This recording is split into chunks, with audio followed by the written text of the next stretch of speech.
Olá, irmãos, saúdo cada um de vocês com a graça e a paz do nosso Senhor Jesus Cristo, amém? Meu nome é Miriam Anitta, eu estou aqui para a gente discutir junto o texto chamado Semelhantes a Jesus.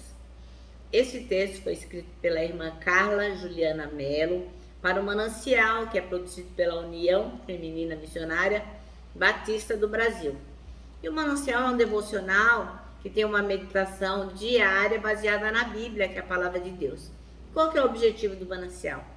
É inspirar, exortar e edificar a nossa vida espiritual, tá bom? Então, como eu não contribuí em nada para escrever esse texto, o que eu vou fazer? Vou ler com os irmãos e contar aquilo que eu entendi, tá bom? Então, isto esclarecido, isto dito, quero juntamente com os irmãos orar, pedindo ao Senhor que nos abençoe para que nós possamos compreender a sua palavra, tá bom? Então vamos lá? Senhor Jesus, que nós possamos sermos realmente semelhantes a Ti.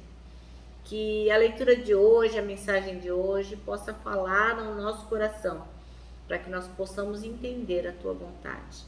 Obrigada, Senhor, perdoa-nos, que cada um de nós possamos estar conscientes daquilo que fazemos de errado, e que nós possamos pedir perdão e melhorar a cada dia. Em Teu nome, Jesus, que oramos. Amém. Bom, irmãos, o nosso texto bíblico é bem curtinho hoje. Está em Romanos 8, versículos 28 a 30. E diz assim, ó. E sabemos que Deus faz todas as coisas cooperarem para o bem daqueles que o amam e que são chamados de acordo com o seu propósito. Pois Deus conheceu de antemão os seus e os predestinou para se tornarem semelhantes à imagem do seu Filho, a fim de que ele fosse o primeiro entre muitos irmãos. Depois de predestiná-los, ele os chamou, e depois de chamá-los, os declarou justos, e depois de declará-los justos, lhe deu sua glória. Amém? Bem, então o texto chama-se Semelhantes a Jesus. E o versículo escolhido é o 29, que diz: Pois aqueles que de antemão conheceu, também os predestinou para serem conformes à imagem do seu Filho, a fim de que ele seja o primogênito entre muitos irmãos. Bem, existem pessoas que dizem aí, erroneamente, né? Tentam convencer aquelas que não leem a palavra, que quando a gente confia em Jesus Cristo, quando a gente passa a aceitar o sacrifício dele na cruz, quando a gente compreende o que Jesus fez por nós, todos os problemas serão resolvidos. Olha só. Isso é uma propaganda enganosa, é muito errado, muitos cristãos falam isso, e isso, na verdade, é a causa de muito mau testemunho, né? Que quando a gente vê um cristão sofrer, aqueles que não conhecem a palavra vão dizer o quê? Ué, mas não falou que Jesus resolvia todos os problemas? Como é que está sofrendo esse tanto? Então isso não é legal. Agora, nós temos que nos lembrar o que está lá no Salmo 46. Depois que a gente discutir aqui o nosso texto, pega a sua Bíblia e leia o Salmo 46. E lá está escrito o quê? Que o Senhor é a nossa fortaleza, Ele é o nosso escudo, Ele é o socorro na hora que a gente realmente precisa. Ele está com a gente. Ele é escudo, fortaleza e socorro. Ele está sempre ali do nosso lado, né? Então, isso é muito importante que a gente se lembre. Mas não quer dizer que todos os nossos problemas serão resolvidos. Não. Agora, o maior problema que cada um de nós tínhamos, e cada um daqueles que não creem em Jesus Cristo ainda tem, é o seguinte, é a justificação. Então, nós fomos justificados pelo sangue de Jesus Cristo. Então, esse foi o maior problema que Jesus Cristo resolveu por nós, porque a gente não conseguiria resolver. E se você ainda não conhece Jesus Cristo, você ainda não declarou com a sua boca, você está com este problema sim. Porque se você não creu em Jesus, você não poderá ter a salvação eterna. Porque a salvação é só através de Jesus Cristo. Por quê? Porque Ele pagou a nossa dívida na cruz, Ele sofreu tudo aquilo por nós, Ele nos justificou. Então agora, pra gente que crê em Jesus, não tem mais condenação. Glória a Deus por isso, né? Mas quero dizer uma coisa para você. Deus está mais preocupado em nos transformar, em glorificar a si próprio, do que ficar resolvendo nossos problemas aqui na Terra. Não é para isso que ele nos salvou. Tá com problema de emprego, de dinheiro, de briga. Não, esse não é o objetivo maior do Senhor. Obviamente ele pode nos ajudar a resolver esses problemas, mas nem sempre o fará.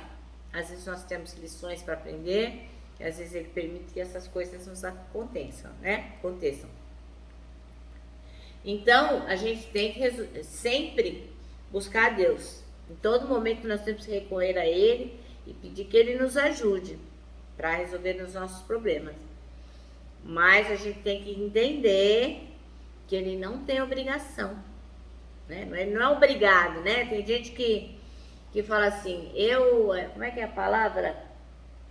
Eu obrigo que Deus faça tal coisa, eu faço, são ordens, né, que muitas pessoas dão para Deus, que assim, se você falar daquele jeito com um ser humano, a pessoa não vai atender. Imagina Deus, né? Eu exijo que o Senhor resolva isso, eu exijo que em nome de Jesus tal coisa aconteça. A gente não tem que exigir nada, nós temos que pedir a Deus, né? Se você exigir que a sua esposa faça café, quero ver se ela vai fazer.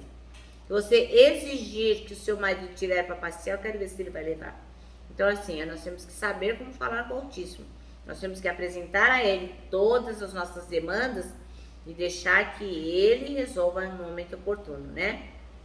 Então, como diz assim, esse versículo que a gente acabou de ler, que foi o nosso versículo de dia, a gente foi salvo para ser semelhantes a Deus, né? Então, vou reler, porque aqueles que de antemão conheceu, Ele os predestinou para serem conforme a imagem do seu Filho. Então, foi para isso que Jesus veio, foi para isso que nós fomos salvos, para sermos semelhantes a Jesus Cristo. Então, a gente vive num mundo assim, cruel, né? Corrompido pelo pecado. Muitas coisas ruins têm acontecido, né? Já visto esse tiroteio lá nos Estados Unidos, que a mulher entrou no local lá, matou não sei quantos. Esse rapaz de 13 anos que acabou esfaqueando a professora e outros colegas, né? Isso tudo é fruto do pecado, né? Então as pessoas falam, mas esse menino, mas esta mulher, mas e nós, né? Que tipo de pessoa nós somos também? Então assim, o mundo está enterrado no pecado, né? E a gente vai passar por diversos tipos de problemas, de perigos, enfim, de muitas coisas. E muitos problemas que a gente tem, a gente vai continuar tendo até morrer. Até a gente ir embora desse mundo, a gente vai continuar com aquele problema. Eu tinha uma amiga que falava assim, você falava para ela assim, olha, tenha calma, isso é uma fase. E ela falava assim, a minha fase nunca passa. E realmente ela já foi embora desse mundo, e aquilo que ela queria resolver, ela não resolveu. Então assim, realmente às vezes nós não temos o nosso desejo realizado, né? Lembra do irmão Paulo, o apóstolo Paulo? Ele falava que tinha um espinho na carne. A gente nem sabe o que era isso, né? Não tem ideia. Uns acham que é um problema no olho, na visão, outros acham que é isso, outro aquilo, mas na verdade ninguém sabe. Mas uma coisa é certa, que Deus não tirou aquele problema do irmão Paulo. O apóstolo Paulo morreu com aquele problema. E por quê? Porque Deus tinha um propósito de manter aquele problema com o Paulo. Então a gente não sabe e não tem que se meter nisso.